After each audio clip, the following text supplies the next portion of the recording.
ভগৱানৰ লীলাখিনি জানিলেনো কি হয়? কায় কষ্টে বটে বিধানে থাকি ব্যক্তিজন সুচী সংযমী নহ'বও পাৰে।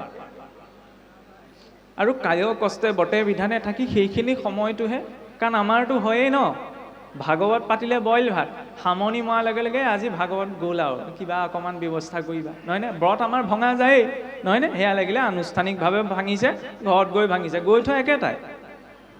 মই ক'ব পাৰোঁ যে আমাৰ আনুষ্ঠানিকভাৱে নাই ভগা, কিন্তু ঘৰটোতো ভাঙিছেগৈ, নহয় জানো? ষষ্ঠী স্নান কৰিটোতো লাভ নাই। আমাৰ মানে সেই ষষ্ঠী স্নান হৈ আছে, ঘণ্টা জুৰি সৰুবৰত নামি একদম নিৰ্মল জলে গা ধুলোঁ, পাৰত খোজটো থোৱালৈকে আকৌ বোকা পানী ঢালি ল'লোঁ। মানে আমাৰ যে অসমীয়াত উপমা এটা দিয়ে, হাৰিছে মাছ বোলে বিলতহে আছে, কলৈ যাব? আমাৰ গতিটো তেনেকুৱা, সংসাৰত তৰি যাওঁ বুলি সংসাৰৰ পৰা জঁপিয়াব বিচাৰিছোঁ, নহয়নে? জঁপিয়াইছোঁ, আকৌ সংসাৰতেই পৰিছোঁ। গতিকে কিছুমান বস্তু স্পষ্ট হ'ব লাগিব, কিন্তু এই প্ৰসংগখিনি যদি কোনোবাই সম্প্ৰদায়গতভাৱে লৈ লয়, কোনোবাই যদি ধৰ্মগতভাৱে লৈ লয়, কোনোবাই যদি জাতিগতভাৱে লৈ লয়, তেতিয়াহ'লে লাভ নাই। ইয়াত সেইবিলাকৰ কথা আলোচনা কৰা হোৱাই নাই, নহয়নে? জাতি, কুলাচাৰ, ধৰ্ম, জ্ঞান এইবিলাকৰ ভিত্তিত ইয়াত একো কথা আলোচনা হোৱাই নাই। এই মাৰ্গটোলৈ জড়িত হ'লে সেইখিনি অকণমান এৰা ধৰা নহয়, ত্যাগ হ'বই লাগিব। কি সেইবোৰ খাই বৈ ভকতি কৰিব নোৱাৰি নি? আপুনি কৰি চাব পাৰে, কি ঈশ্বৰে কোৱা নাই? মই কৰি চাব পাৰোঁ, কিন্তু ঈশ্বৰে সেই সম্পৰ্কত মত দিয়া নাই, নহয়নে? গতিকে অলপ প্ৰস্তুত হ'বই লাগিব। সেইকাৰণে কৈছে ভক্তি কৰাটো সহজ নহয়। বোলে লাহে লাহেহে এৰ খাব, লাহে লাহে এৰ নাখায়। ডাক্তৰে যদি আজি মোক কয়, আপুনি তেল খোৱা বন্ধ কৰি দিয়ক, নহ'লে আপোনাৰ ফেটি লিভাৰ হৈছে, বেছি দিন জীয়াই নাথাকিব, কাইলৈ তেতিয়াহ'লে মই লাহে লাহে তেল এৰিবলৈ নাথাকোঁ, আজিয়ে পৰাই তেল এৰি দিম, হয়নে? গতিকে এৰো বুলি ক'লে এই খন্তেকৰ পৰা যায়, কিন্তু মনটো সান্তনা দিবলৈ আমি টানি টানি লৈ গৈ থাকোঁ। সেইকাৰণে জীৱনত ত্যাগ সম্ভৱ নহয়। আমি সম্পূৰ্ণ শুদ্ধ ভকত হ'বগৈ নোৱাৰোঁ, স্বাভাৱিক কথা। ভকতিৰ নামততো আমি ভাওহে জুৰি আছোঁ, নহয় জানো? কিন্তু ভাও জুৰিলেও এনেকুৱাকৈ কৰিব লাগে যাতে কৃষ্ণ চৰিত্ৰ লোৱাজনক ধুনীয়াকৈ বোলে কৃষ্ণ একদম চৰিত্ৰটোত সোমাই গৈছে, আমি কওঁ বৰ ধুনীয়া লাগিছে দেই, একদম ঈশ্বৰ যেন লাগিছে। আমি ঈশ্বৰক দেখা নাই, হ'লেও তেওঁ চৰিত্ৰটো এনেকুৱাকৈ উপস্থাপন কৰিছে, দেখি পেলাই লাগিছে যেন সাক্ষাৎ ঈশ্বৰ। কোনোবাই দৈত্যৰ ভাও এটা লৈছে, আগতেতো ভাৱনাহে আছিল, ভাৱনা শব্দটোহে অপভ্ৰংশ হৈ এতিয়া ভাওনা হৈছেগৈ, হয়নে? কোনোবাই যেতিয়া দৈত্যৰ ভাৱত ভাৱ কৰি পেলাই প্ৰৱেশ কৰিব, তেতিয়াহ'লে আমি কওঁ দেই বোলে দৈত্যৰ দৰে আচৰণ কৰিছে, একদম দৈত্যটো এইটোহে বোলে আচল দৈত্য, নহয়নে? আমি লাগো কি আমুকৰ পুতেকে কৃষ্ণ লৈছিল, ভাল লাগিলে, ঠিকেই আছে, লগতে চৰিত্ৰটোৱে কি বুজাইছে সেইটোতো গুৰুত্বতা দিব লাগিব, নহয়নে? তাত ভাৱনা কৰিছে, আমিও ভাৱনাহে কৰিছোঁ, কিহৰ? ভকতৰ ভাৱনা, নহয়নে? ভকতৰ ভাৱনা কৰিছোঁ নে নাই কোৱা? এতিয়া ভকতৰ ভাৱনা কৰিবলৈ যাতে বৰ ডাঙৰ দায়িত্ব লৈছোঁ নহয়। ইউনিফৰ্মযোৰ পিন্ধি দিলে, একো নজনা ব্যক্তি এজনেও যদি পুলিচৰ ইউনিফৰ্মযোৰ পিন্ধি থাকে, সাধাৰণ মানুহজনে তেওঁক পুলিচ বুলি ভাবিব, নহয়নে? এতিয়া আমি ভকতৰ ইউনিফৰ্মযোৰ পিন্ধিছোঁ, এতিয়া ইউনিফৰ্মত থাকি যদি ল'ৰা ছোৱালীয়ে ধৰি লওক নকৰিবলগীয়া কাম এটা কৰে, তেতিয়াহ'লেতো স্কুলৰ পৰা বহিষ্কাৰ কৰিবই, মাক দেউতাকৰ মাৰো খাব, নহয় জানো? ইউনিফৰ্মজন নাথাকিলে বোলে স্কুল কলেজত ক'বলগীয়া নাই, ইউনিফৰ্মত নাই, মাক দেউতাকে চাব। এতিয়া আমি দুইফালৰ পৰা ফচিলোঁ, ভকতৰ ইউনিফৰ্মযোৰ পিন্ধি সমাজৰ ফালৰ পৰাও ফচিলোঁ, ঈশ্বৰৰ ফালৰ পৰাও ফচিলোঁ, কৰ্মৰ ফালৰ পৰাও ফচিলোঁ। এতিয়া ভকতৰ ইউনিফৰ্মযোৰ পিন্ধি যদি ভকতে নকৰিবলগীয়া কিবা এটা মই কৰিবলৈ লগা হয়, ঈশ্বৰে, আমিচোন নিজেই কৈ আছোঁ, মইচোন আপোনাক উপদেশ দি আছোঁ ন, যে ভকতক যদি কষ্ট দিয়া যায় তেতিয়াহ'লে ভগৱন্তই নসহে। মই আপোনাক উপদেশ দিছোঁ, আল্টিমেটলি ভকতৰ সাজযোৰ পিন্ধি যদি ভকতে নকৰিবলগীয়া কাম এটা কৰিছোঁ, মই কি হাত সাৰি যাম নি? নাযাওঁ। অন্য জীৱৰ কৰ্ম সংস্কাৰ নাই, সেইবাবে সিহঁতৰ পাপ পুণ্যৰ লেখাও নাই, কিন্তু মনুষ্যৰ আছে। সেইবাবে আমাৰ যে কয় বোলে, আমাৰ এটা উপমা আছে নহয়, বোলে নাম ল'লে পাপ হয় মেৰুৰ সমান, হেন জানি জ্ঞানীজনে নলয় হৰিনাম। ওপৰে বিপৰীতকৈ চাবলৈ গ'লে ভুল বুজাবুজি যাব, বোলে জ্ঞানীজনে হৰিনাম নলয়, এইটো কি অদ্ভুত কথা কৈছে। নহয়, নাম সহজ, নাম উত্তম, কিন্তু সেই নামক উত্তম কৰি ল'ব পৰাটো বৰ টান। নামৰ 10 অপৰাধ ক'ত আছে? কৃষ্ণদেৱ 32 অপৰাধ, ভকতৰ 3 অপৰাধ, গুৰুৰ 5 অপৰাধ, গোটেই অপৰাধ পাচোন ইয়াৰ ক্ষেত্ৰতেই আছে। সেইবাবে মহাপুৰুষৰ ঘোষাত ক্ৰিটিকেলি লিখি দিলে যে নামে অপৰাধহীন পুৰুষক তাৰে, নহয়নে? প্ৰথমতে আমি নাম লওঁ অপৰাধযুক্ত হৈ, নহয়নে? দ্বিতীয়টি পৰ্যায়ত আমি চেষ্টা কৰিব লাগিব নামৰ অপৰাধ নকৰাকৈ যাতে আমি ভগৱানৰ নাম লওঁ, নহয়নে? বোলে এক নামে যত পাপ সংহৰিতে পাৰে ততেক পাতকি পাপ কৰিতে নোৱাৰে, এনেকুৱা এটা দৰ্শনতোতো আছে।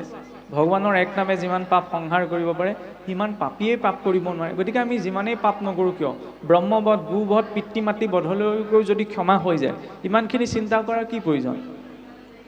নামৰ এইটো শক্তি যে নামে সকলো মহাপাপ খণ্ডন কৰি দিব পাৰে। কিন্তু সেই নাম ল'বলৈ যাওঁতে মই কপটতাটো কৰিলে নহ'ব নহয়। মই যদি ভাবোঁ আজি মই কিবা এটা ভুল কৰিলোঁ, কাইলৈ নাম লৈ দিম, তেতিয়াহ'লে মই উদ্ধাৰ হৈ যাম, তেতিয়াহ'লে সেইটো পাপ বুদ্ধিযুক্ত হ'ব। নামতো যি কৰে পাপ বুদ্ধি অষ্টাংগ যোগীও নাহিকে শুদ্ধি, নহয়নে? সেইকাৰণে নাম ল'বলৈ হ'লে শুদ্ধ ভাৱেৰে ল'ব লাগিব। সেই অৰ্থতে কোৱা হৈছে নাম ল'লে পাপ হয় মেৰুৰ সমান, হেন জানি জ্ঞানীগণে নলয় হৰি নাম। কাৰণ নাম লোৱাটো কেৱল সৰু কথা এটা নহয়, সেই নামৰ প্ৰতি পূৰ্ণ বিশ্বাস জাগ্ৰত কৰিব পৰাটো বহুত টান কথা। মই নিজেও ক'ব নোৱাৰোঁ এতিয়া যে নামৰ প্ৰতি মোৰ পূৰ্ণ বিশ্বাস আছে, যদিও মই আপোনাৰ সন্মুখত কৈ আছোঁ, হয়নে? কাৰণ বিশ্বাস, যদিও বিশ্বাসে মিলয় হৰি বুলি কোৱা আছে, বিশ্বাসটো বৰ ডাঙৰ বস্তু। বিশ্বাসৰ তিনিটি পৰ্যায় আছে। প্ৰথমটো বিশ্বাস, দ্বিতীয়তে দৃঢ় বিশ্বাস, তৃতীয়তেহে সুদৃঢ় বিশ্বাস। সুদৃঢ় বিশ্বাস নোহোৱাৰ লগে লগে প্ৰকৃততে একশৰণ সম্ভৱ নহয়। কাৰণ চকুমুদি তেওঁক মই বিশ্বাস কৰিব পাৰিব লাগিব। চকুমুদি মই তেওঁক বিশ্বাস কৰিছোঁ নে নাই কৰা? নাই কৰা। মোৰ এই কাপোৰযোৰৰ প্ৰতিও বিশ্বাস আছে, ই মোৰ লাজ ৰক্ষা কৰিব বুলি, নহয়নে? মোৰ ঘৰৰ গাড়ীখনৰ প্ৰতিও বিশ্বাস আছে, মোৰ ঘৰৰ পুত্ৰ ভাৰ্যাৰ প্ৰতিও বিশ্বাস আছে। সকলো বিশ্বাস তেওঁ কেন্দ্ৰিক হোৱা নাই, সংসাৰ কেন্দ্ৰিকো আছে। গতিকে সেই স্তৰটো ইমান উচ্চ স্তৰীয়। প্ৰহ্লাদে কৈছিল যে সবাতে আচয় জগতৰ স্বামী স্ফটিকৰ স্তম্ভে দেখোঁ আমি। স্ফটিকৰ স্তম্ভটোতো দেখিছিল, আমি মানুহেতেই দেখা নাই। আজি ইমান বছৰ পাৰ হৈ গ'ল, মানুহৰ শৰীৰ দেখাটো দূৰৰে কথা, মানুহক আমি মানুহ ৰূপতেই দেখা নাই, নহয় জানো? খোলাকৈ কৈছোঁ আৰু তেখেত সংঘৰ, তেখেত ভাগৱতী সমাজৰ, মই সত্ৰৰ, তেখেত আকৌ অন্য এটা মাৰ্গৰ। এই সোপাতেতো আমি লাগি আছোঁ, নহয় জানো? আমি এইটো চিন্তা কৰা প্ৰয়োজন, সমুদ্ৰ মন্থন কৰিবলৈ যাওঁতে লক্ষ্যটো যেতিয়া শ্ৰেষ্ঠ হয় ন, এইবিলাকৰ প্ৰয়োজনীয়তা নাথাকেগৈ। এটা কথা ঠিক, আমি সমাজ পাতি থকা জীৱ, নহয়নে? গতিকে আমাৰ সকলোৰে সমাজ এখন আছে। সমাজখনৰ মাজত ভেদ থাকিব পাৰে। কিয় কোৱা হৈছে? আজি মোৰ গাঁৱত কিবা এটা নীতি নিয়ম আছে, আপোনালোকৰ গাঁৱত সেইটো নাথাকিবও পাৰে, বা আপোনালোকৰ কিবা এটা নীতি নিয়ম আছে, মোৰ গাঁৱত নাথাকিবও পাৰে। ডাঙৰ কথা নহয়, কিন্তু তাত সমদৃষ্টিটো যে সকলোতো ঈশ্বৰৰ ভক্ত, নহয়নে? সমুদ্ৰ মন্থন কৰিবলৈ যাওঁতেচোন দেৱতাসকলো অকলে পাৰিলেহেঁতেন, অসুৰৰ সহায় লোৱানো প্ৰয়োজনীয়তা আছিল জানো? অসুৰটো মতা প্ৰয়োজন নাই। দুইটা বিপৰীত পন্থ, নহয়নে? এই দেৱতাসকলে ঈশ্বৰক নামানে, ঈশ্বৰক মানে, অসুৰে ঈশ্বৰক নামানে, দুটা বিপৰীত। কিন্তু সেই দুইটা পক্ষ একে স্থানলৈ যাব লগা হৈছে। কিয় একে স্থানলৈ যাব লাগে? দেৱতাসকলে ক'ব পাৰিলে দৈত্যসভাক মাতিছে আমি নাযাওঁ, বা ধৰি লওক অসুৰে ক'ব পাৰিলেহেঁতেন দেৱতাসকল আহিব আমি নাযাওঁ। কিন্তু সেই ভাৱটো প্ৰকাশ কৰা নাই। কিয় কৰা নাই জানেনে? কাৰণ উদ্দেশ্য তাত সিদ্ধি নহয়। উদ্দেশ্যটো কি? অমৃত প্ৰাপ্তি। সেই অসুৰকো অমৃত লাগে, সেই দেৱতাকো অমৃত লাগে।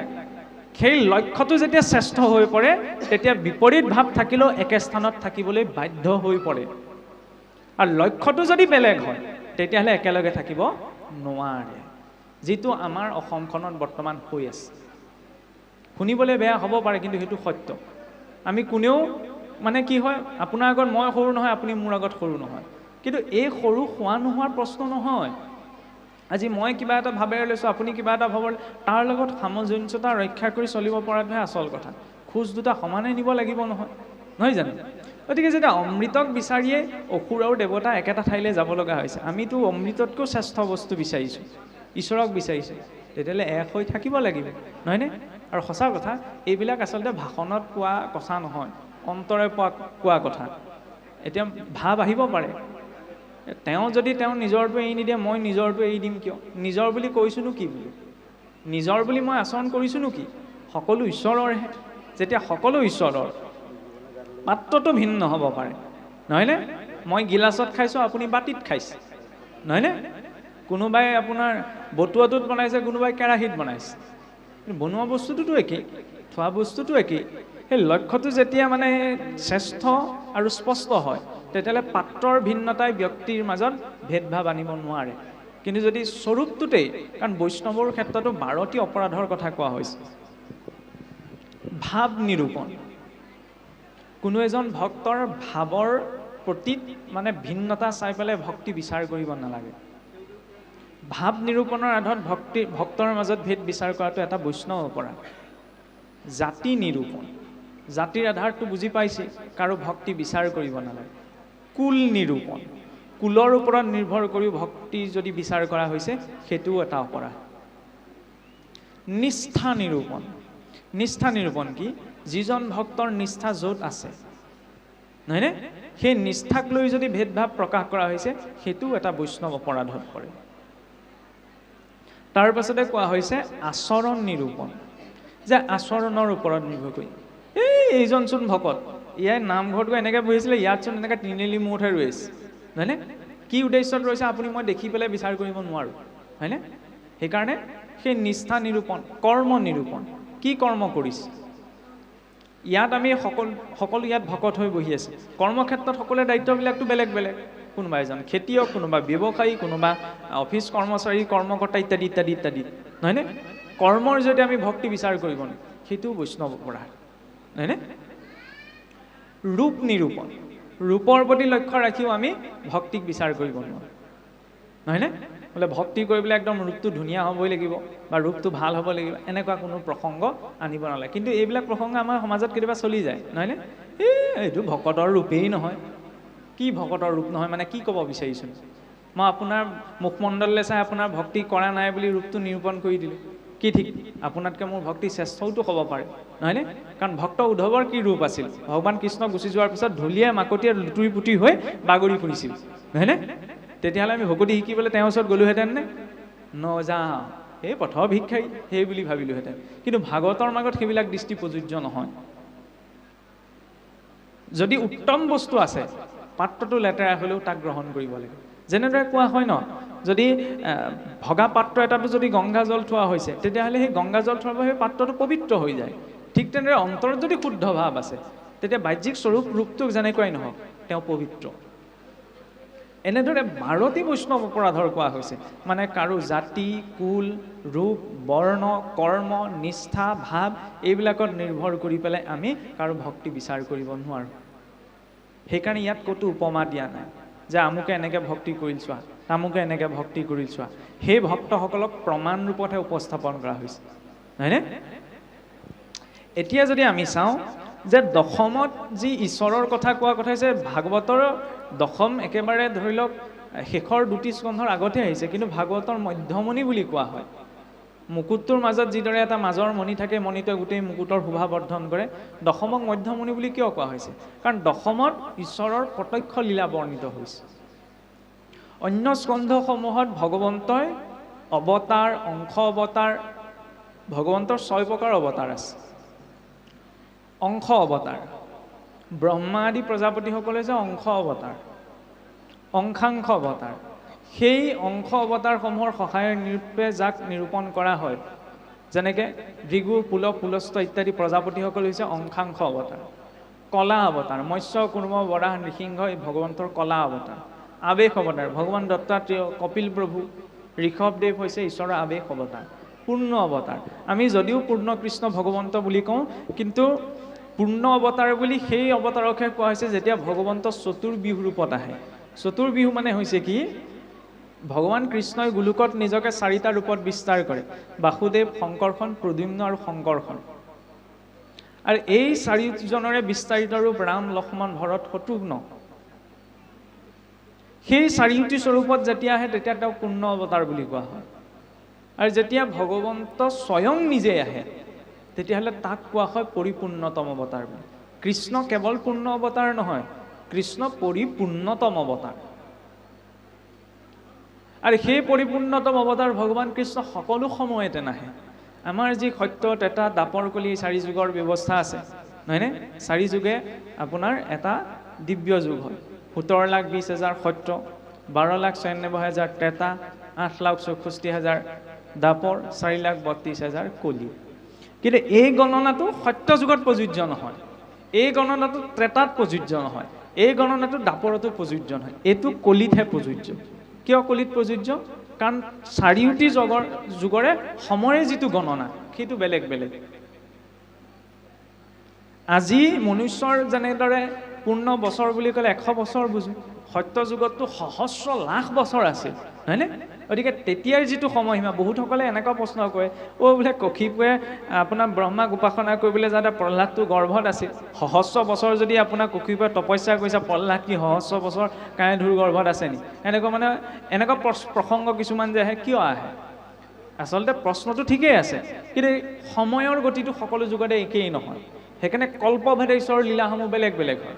এতিয়া বৈৱস্বত মন্বন্তৰ অনুসৰি সময়ৰ যিটো আমি গণনা, এইটো হৈছে এই 4টা যুগৰ একেলগ যদি আমি কৰোঁ তেতিয়া 43,20,000 বছৰে এটা দিব্য যুগ। এনেকুৱা 71টা দিব্য যুগ বছৰ যেতিয়া লগ লাগে তেতিয়া এটা মন্বন্তৰ হ'ল। আৰু এনেকুৱা 14টা মন্বন্তৰ 30,67,20,000 বছৰে এটা মন্বন্তৰ। এনেকুৱা 14টা মন্বন্তৰ যেতিয়া পাৰ হয় তেতিয়া এটা কল্প, আৰু এটা কল্পত 432 কোটি বছৰ। এনেকুৱা যেতিয়া 100 কল্প পাৰ হৈ যায় এজন ব্ৰহ্মাৰ পূৰ্ণ আয়ু, হয়নে? আৰু সেই কল্পৰ 100টা কল্পৰ ভিতৰত অষ্টবিংশতিতম কলিযুগে কলিযুগ কৃষ্ণ ভৱিষ্যতি। ইয়াৰ আগত যিবিলাক দাপৰ যুগ পাৰ হ'ল সেইবিলাক দাপৰত ভগৱান কৃষ্ণ অহা নাই। আৰু এই কলিযুগৰ পাছত পুনৰ সত্যত এটা দাপৰ আৰম্ভ হ'ব, তেতিয়াও ভগৱান কৃষ্ণ নাহে। 71টা দিব্য যুগৰ মাজৰ যিটো 28 সংখ্যক দিব্য যুগ, সেই দিব্য যুগতহে ভগৱন্ত আহে। কাৰণ কেতিয়াবা কনষ্টেবল পঠাবলগীয়া হয় সৰু সৰু বিষয় থাকিলে, নহয়নে? কেতিয়াবা SI জনো যায়, তাতো কাম নহ'লে OC জন আহে, OC-টো কাম হোৱা নাই, তেতিয়া চুপাৰিনটেণ্ডেণ্টজন আহিব আৰু, নহয় জানো? কেতিয়াবা SPও আহিব লগা হয়, তাতো কাম নহ'লে CM-টো নোৱাৰিলে আপোনাৰ PM আহিব লগা হয়, নহয়নে? গতিকে ঈশ্বৰে নিজৰ নিজৰ অংশ অৱতাৰ, অংশাংশ অৱতাৰ, কলা অৱতাৰ, আৱেশ অৱতাৰসমূহক কল্পভেদে পঠাই থাকে। কিন্তু 28 সংখ্যক দাপৰ যুগত ভগৱান কৃষ্ণ নিজেই আহে। অন্য অৱতাৰসমূহ আহোঁতে ঈশ্বৰৰ অংশ এটা আহিছে, কিন্তু কৃষ্ণ আহোঁতে কেৱল কৃষ্ণই অহা নাই। কৃষ্ণৰ লগতে, কাৰণ আপুনি ভাবি চাওক, আপুনি ক'ৰবাত যদি ফুৰিবলৈ যায়, মই যদি ক'ৰবালৈ যাওঁ, নিজৰ ভালপোৱা বস্তুখিনি, প্ৰয়োজনীয় বস্তুখিনি লৈ যাম নে নাযাম? লৈ যাম, নহয়নে? ভগৱান কৃষ্ণটো নিজৰ পাৰিষদসকল ভক্তসকলক এৰি থাকিব নোৱাৰে। সেইকাৰণে কেৱল কৃষ্ণই অহা নাই, গোলোকৰ সমস্ত বৈভৱ লৈ আহিছে তেওঁ মৰ্তলৈ। সেইবাবে দশমত বৰ্ণিত লীলাসমূহক কি কোৱা হয়? শ্ৰীমদ ভাগৱতৰ পূৰ্ণ লীলা। গোলোক, বৃন্দাবন, মথুৰা, গোবৰ্ধন, ব্ৰজবাসীসকল, সেইসকল ইয়াৰ অংশ নহয়। কৃষ্ণৰ দুটা ভাৱ আছে। এটা ভাৱ ৰূপত যিদিনা অক্ৰূৰে ভগৱান কৃষ্ণক মথুৰালৈ নিছে, নিমন্ত্ৰণ কৰি লৈ গৈছে, তাৰপিছত আকৌ ভগৱন্ত পুনৰ ব্ৰজধামলৈ ঘূৰি অহা নাই, নহয়নে? কিন্তু ভগৱন্তৰটো সত্য কৰি বচন যে বৃন্দাবনম পৰিত্যজম পাদমেকম নগচ্ছতি, যে বৃন্দাবনক পৰিত্যাগ কৰি মই পাদমেকম, এখোজো আগলৈ নাযাওঁ। কৃষ্ণৰ মাজত সেইটোকে আমাৰ কি হয়, কিছুসকলে কৃষ্ণ আৰু শ্ৰীকৃষ্ণ বুলি দুজন বুলি ক'ব বিচাৰে, বোলে শ্ৰীকৃষ্ণও বেলেগ কৃষ্ণও বেলেগ। তেতিয়াহ'লেতো ঈশ্বৰৰ ৰূপটোত ভেদ বিচাৰ কৰা হ'ল। আৰু যদি আমি শ্ৰীটো প্ৰয়োগ কৰাৰ কাৰণে শ্ৰীকৃষ্ণ এজন বেলেগ কৃষ্ণ এজন বেলেগ বুলি কৈছোঁ, তেওঁ নিজেই যেতিয়া পৰিপূৰ্ণতম অৱতাৰ, তাত আৰু কৃষ্ণ শ্ৰীকৃষ্ণ বুলি ভেদ বিচাৰ কৰিবলৈ নাথাকে। তাত ভাৱতহে পৰিৱৰ্তন আহিছে। অন্তৰৰ যিজন কৃষ্ণ, সেই কৃষ্ণই কেতিয়াও ব্ৰজমণ্ডল পৰিত্যাগ কৰি যোৱা নাই। লীলা ৰূপতহে সেই কৃষ্ণই ব্ৰজমণ্ডল পৰিত্যাগ কৰি গৈছে। আৰু তাত তেতিয়াহ'লে বিৰহটো কিয় দেখুৱাইছে? মথুৰা আৰু দ্বাৰকাৰ মাজত, ক্ষমা কৰিব, মথুৰা আৰু বৃন্দাবনৰ বা ব্ৰজমণ্ডলৰ মাজত দূৰত্ব 3 কিলোমিটাৰ। 3 কিলোমিটাৰনো কিমান দূৰত্ব? কিন্তু ভগৱান কৃষ্ণও অহা নাই। আৰু ধৰি লওক গোপীসকলো যেতিয়া বিৰহত আছিল, শেষ দশমত বৰ্ণনা আহেনে? গোপীসকলো কিন্তু যোৱা নাই। কিয় যোৱা নাই? গৈচোন দেখা এটা কৰি থৈ আহিবগৈ পাৰে। ভক্ত উদ্ধৱ পোনপ্ৰথমতে জ্ঞান মাৰ্গী আছিল, সেইখিনিতে আচল ৰহস্যটো সোমাই আছে। চাওকচোন, যেতিয়া ভগৱান কৃষ্ণই কংস আদিক বধ কৰাৰ পাছত দ্বাৰকালৈ পুনৰ আগমন সুঘটিল, দ্বাৰকালৈ যাওঁতে আই দৈৱকীয়ে ভাবিলে, কাৰণ শিশুকালটোতো নন্দ যশোদাৰ গৃহতেই পাৰ হ'ল, তাৰপিছত আপোনাৰ মথুৰালৈ আহিলে, কুৰুক্ষেত্ৰৰ যুদ্ধ আৰম্ভ হ'ল। এইখন সকলো কৰি থাকোঁতে মাতৃ দৈৱকীয়ে ভগৱান কৃষ্ণৰ লগত একান্তিকভাৱে খন্তেক বহি পেলাই অকণমান কিবা এটা বাৰ্তালাপ কৰিবলৈ সুযোগ পোৱা নাছিল। ভগৱান কৃষ্ণই যেতিয়া উজ্জয়িনীত ঋষি সান্দীপনীৰ ওচৰত শিক্ষা গ্ৰহণ কৰি কিয় দেখুৱাইছে এই জগতৰ ঈশ্বৰনো শিক্ষা গ্ৰহণ কৰাৰ কি প্ৰয়োজনীয়তা আছে? গুৰুৰ প্ৰয়োজনীয়তা, নহয়নে? ঋষি সান্দীপনীৰ গুৰুকুলত শিক্ষা গ্ৰহণ কৰি যেতিয়া উভতি গৈছে, তেতিয়া বলৰামক মাতৃ দৈৱকীয়ে সুধিছে যে কৃষ্ণকটোতো মই আজিলৈকে ভালদৰে, যদিও মোৰেই পুত্ৰ, ভালদৰে পোৱাই নাই, গতিকে কৃষ্ণ আটাইতকৈ খাই কি ভাল পায়? তেতিয়া বলৰামে কৈছিল যে ভগৱান কৃষ্ণ বা কৃষ্ণই ভাল পোৱা এটা বস্তু হৈছে মাখন। মাখনতকৈ ভগৱান কৃষ্ণৰ আৰু প্ৰিয় বস্তু নাই। তেতিয়া মানে আই দৈৱকীয়ে বুলি সেইদিনা মাখন প্ৰস্তুত কৰি ভোজনৰ বাবে ভগৱান কৃষ্ণক মাতিলে। ভগৱান কৃষ্ণ বুলি নিজৰ হাতেৰে মানে সেই মাখন অকণমান ভগৱান কৃষ্ণৰ হাতত তুলি দিওঁতে, তেতিয়া সেই মাখনকণলৈ দেখি ভগৱান কৃষ্ণৰ চকুৱেদি একদম সৰসৰে বোলে চকু পানী নিগৰি আহিছে। আৰু নিগৰি অহাৰ লগে লগে ভগৱন্তই সেই ভোজনৰ পাতৰ পৰা উঠি নিজৰ কক্ষলৈ গুচি গ'ল। তেতিয়া আই দৈৱকীয়ে মানে ভাবি পেলাই আচম্বিত হৈছে, মই কিবা ভুল কৰিলোঁ নি যে মাখনকণ হাতত তুলি দিওঁতেই ভগৱান কৃষ্ণই ইমান মানে চকুৰে পৰা অশ্ৰু নিগৰি আহিছে। তেতিয়া বলভদ্ৰই কৈছে যে এই মাখনকণে কৃষ্ণৰ মনত সেই ব্ৰজধামলৈ মাতৃ যশোদা, পিতা নন্দ আৰু ব্ৰজৰ গোপীসকলৈ তেওঁৰ মনত সেই স্মৃতিটো আনি দিছে। সেইকাৰণে স্মৃতিটো ইমান ডাঙৰ এটা বস্তু, যিটো স্মৃতিয়ে ঈশ্বৰৰ মনতো খলকনি তোলাই দিয়ে, নহয়নে? আৰু সেই স্মৃতিটো যিটো বিষয়ৰ পৰা জাগ্ৰত হৈ যায়, সেই সামান্য বস্তু এটাইও যদি স্মৃতিৰ সম্পৰ্কটো বহুত গভীৰ হয়, তেতিয়া সামান্য বস্তু এটাও সেই স্মৃতিটোক পৰিপূৰ্ণ কৰি তুলিব পাৰে, নহয়নে? কাৰণ কিয় কোৱা হৈছে, ব্ৰজৰ ভক্তসকলৰ প্ৰতি ঈশ্বৰৰ ইমান সমৰ্পণ আছিল যে মাখনকণ দেখাৰ লগে লগে তেওঁলোকৰ কথা মনত পৰি ঈশ্বৰৰ নেত্ৰইদি চকুলো নিগৰি আহিছিল। সেইবাবে একাদশতো কোৱা হৈছে যে প্ৰকৃত যিজন ভকত, সেইজনৰ আটাইতকৈ উত্তম লক্ষণ কি? নৱসিদ্ধই যেতিয়া সুধিছিল যে উত্তমতো উত্তম হিহে ভাগৱত উপজিল প্ৰেম যাৰ হৰিস্মৰণত। উত্তমতকৈ উত্তম সেইজন ভক্ত যিজনে হৰিক চিন্তনৰ মাজতে শৰীৰ ৰোমাঞ্চিত হৈ পৰে, প্ৰেম ভাৱত গদগদ হৈ পৰে, নহয়নে? স্মৃতিটো ইমান মানে গভীৰ যে কৃষ্ণ বুলি কোৱাৰ লগে লগে তেওঁৰ শৰীৰ ৰোমাঞ্চিত হৈ পৰিব। সেইজন উত্তম ভাগৱত, মানে সম্পৰ্কটো গভীৰ। আৰু য'ত সম্পৰ্কটো গভীৰ হয়, তাত সামান্য বস্তু এটাই গোটেই স্মৃতিটো উপস্থাপন কৰি দিব পাৰে। আজি সেই সামান্য মাখন, সেই সামান্য এটা পদাৰ্থই যিদৰে ভগৱন্তৰ মনত খলকনি তোলাই দিলে। চাবলৈ গ'লে ভগৱন্ত একো বস্তুৰে প্ৰভাৱিত নহয়, কিন্তু ভক্তৰ ভাৱৰ অধীন হৈ পেলাই সেই সামান্য বস্তু এটাৰ পৰিও ভগৱন্ত আজি সেই ভাৱত বিভোৰ হৈ পৰিছে। তেনেকৈ